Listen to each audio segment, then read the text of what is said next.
What else do you worry about? You mentioned earlier about the coddling. I mean, I just had Jonathan Haidt on here, and this book's called The Coddling to the American Mind. So yeah. good. Are you worried about that coddling too? Definitively. Okay. Talk about that. Well, so anybody who believes anything other than this is all my responsibility, that I can, extreme ownership, that I can change and get a different result. If you believe anything other than that, you're never going to reach your full potential. Now, the story I used to tell people, and it gets me in trouble, so hey, I'll get myself in trouble here really fast, is let's say that you're in your car, you pull up to a stoplight, there's a car in front of you, a car to your left, a car to your right, you look in your rearview mirror and a drunk driver is barreling down on you. You go to honk your horn, the car dies, doesn't make any noise, the guy plows into you. Whose fault is that?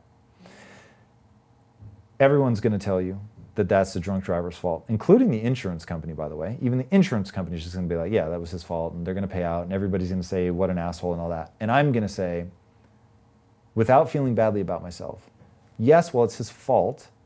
I still could have done something differently and gotten a different result. And that's what I want to focus on. I want to focus on who now should take responsibility so that this doesn't happen again. Should I turn to him and hope that he and everybody else never drinks and drives again? That's one option, and a lot of people spend their lives there.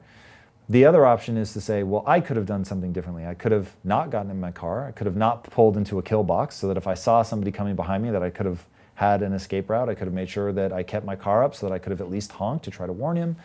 You know, there are a lot of things that one could do. Now, when I first wrote an article about that, I thought people would be like, oh my God, Tom, this is brilliant. Thank you so much. And of course, they flipped the fuck out. And they were like, you're victim shaming and all that. And I'm like, what? I'm not victim shaming. I'm saying if it were me and I were hit by a drunk driver, I wouldn't spend time thinking about the drunk driver because it doesn't help. So my thing is, what are your goals? The only thing that you should believe or do is that which moves you towards your goals. So if lamenting and feeling broken inside because I was victimized by somebody is going to move me forward, then I will do it. But my gut is that'll take me to a dark place. It won't put me in a position to think and act and try to be strategic and make more useful decisions in the future. So I'm just always trying to put myself in a position where I'm like, how do I get out of this problem? Rather than the problem is overwhelming, it's like, this problem is solvable. And if people always start with that, this problem is solvable. Now we may disagree about how to solve the problem, but we're at least in the right frame of mind. There's not the hopelessness. There's not the, this is forever, we're stuck. It's, okay, cool. What can I do? How do I improve? How do I get myself out of this? And so when they talk about in the coddling of the American mind, that whatever the 6 things that are leading to them, a generation of people that were raised with really good intentions but really horrible outcomes, it's like, for them, it becomes just a quest of mindset. Like you just have to change your mindset. I had an equally dysfunctional mindset when I was young. I changed it and everything in my life changed. And so without blame or, you know, I mean, look, I haven't had kids, so I don't know that I can be blamed for passing that on or not, but people have been given sort of a general sense of how to think culturally that I don't think moves people towards their individual goals.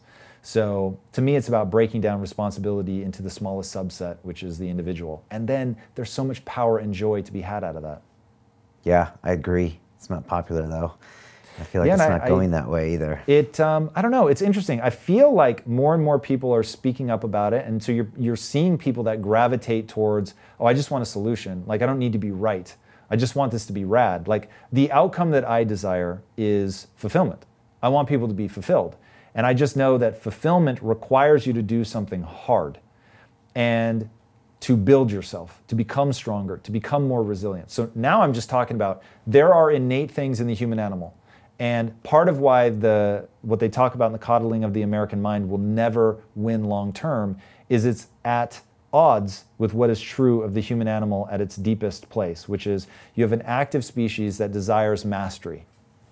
You can't have an active species that innately desires mastery and then say the way to victory is to hobble everybody else, because that's not mastery. That's crabs in a bucket. So that doesn't feed into the lighter sides, the joyful sides, the lifting people up, the helping, the celebrating, the joy that comes from fucking risking your own life running into a burning building to save another human being because you're a badass and you fucking know how to do that. That's the shit. You know what I mean? Like, that is one of the ways that a human being can express, or being a teacher and being like, I'm gonna fucking dedicate my life to making sure the next generation like gets something and lives beyond me. Like that sort of, I'm gonna get so fucking good at this thing and I'm gonna work myself to the bone so I can pass something off to other people. That feels good. That's the human condition, the want to lift other people up by becoming a badass.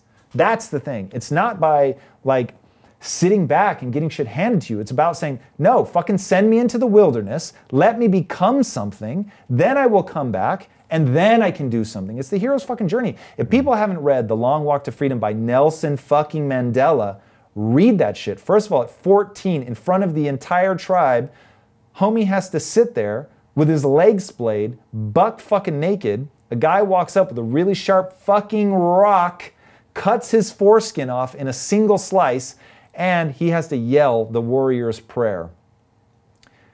That's some shit. And then, of course, needless to say, ends up going to prison for 27 years for his principles. And he said, how do you make it through something like that? Don't let your principles weaken for 1 fucking second. Know what you're fighting for. Stay true to it. Fight to the fucking bitter end. Never get lazy. Never take your eye off the ball. Go, go, go. Be a hardcore motherfucker. And when he got out, what did he do? He wasn't trying to pit one side against the other. He was like, yo, we're going to work together. This is this. Like, there was no bitterness. There was no whining. There was only like, I know what my goal is. And my goal is for people to, and now I'm putting words in his mouth, everything else I would say is pretty accurate. The way it made me feel was, my thing is to bring people together, to have them live fulfilling lives, to have meaning and purpose. And it's like, at the end of the day, that's it. That's what we got. That's the shit that is, it's just hardwired into us, man. Like we are hardwired to experience joy when we have meaning and purpose, and that we had to work hard for a set of skills that allow us to serve other people. It is innate. You'll never be able to get somebody to not feel good about that. So if we know that's an innate path, get people on that path, right? Know what your goal is, and then do and believe things and move people towards that goal. Where the other thing, to be cynical, to be pissed about what somebody else had, it's a dark place, man. It is a dark place. It does not lead humans anywhere interesting.